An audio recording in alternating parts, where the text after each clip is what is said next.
సత్యసాయి జిల్లా పుట్టపర్తి నియోజకవర్గంలో hero Nara Rohit TDP తరపున ప్రచారం నిర్వహించారు. పుట్టపర్తి మున్సిపాలిటీ పరిధిలో ఆయన రోడ్ షో నిర్వహించారు. నారా రోహిత్ కు పుట్టపర్తి ప్రజలు అపూర్వ స్వాగతం పలికారు. సీఎం జగన్ పరిపాలన విధ్వంసంతో మొదలైందని నారా రోహిత్ అన్నారు. అరాచక పాలన చేస్తూ ప్రజల్ని ఎన్నో రకాలుగా ఇబ్బందికి గురి చేశారని ఆరోపించారు.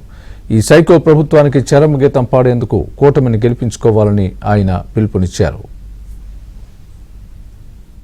ప్రభుత్వం పనిచేయాల్సింది ప్రజల కోసం ఇలాంటి ఒక భవిష్యత్తు ఉండాలి మన రాష్ట్రానికి. మన ఈసారి రాజధాని లేకోకుండా పోయింది, ఒక్క ఛాన్స్ అని ఇచ్చి తప్పు చేశాము. ఈసారి గిన ఛాన్స్ ఇస్తే రాష్ట్రమే లేకోకుండా పోయే ఛాన్స్ ఉంది మనకి.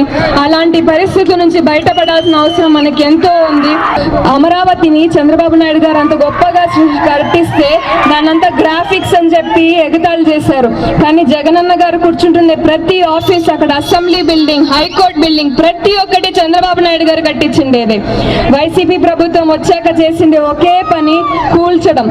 2019 నుంచి ఈ రాష్ట్రంలో ఒక అరాచక పాలన మొదలైంది. ఒక సైకో ముఖ్యమంత్రిని చూసాం. తను మొదలెట్టిందే విధ్వంసం. అందరూ ఆలోచించాలి. 2014 నుంచి 19 వరకు చంద్రబాబు నాయుడు గారు ముఖ్యమంత్రిగా ఉన్నప్పుడు ఇక్కడ కియా మోటార్ వచ్చింది. దానివల్ల చాలా మందికి ఇక్కడ ఉద్యోగాలు వచ్చాయి. ఆయన వస్తేనే మనకి ఇక్కడ ఇంకా చాలా కంపెనీలు వస్తాయి. కియా లాంటి కంపెనీలు చాలా, దానికి మళ్ళీ అనుసంధానమైన కంపెనీలు ఇంకా ఎన్నో వస్తాయి.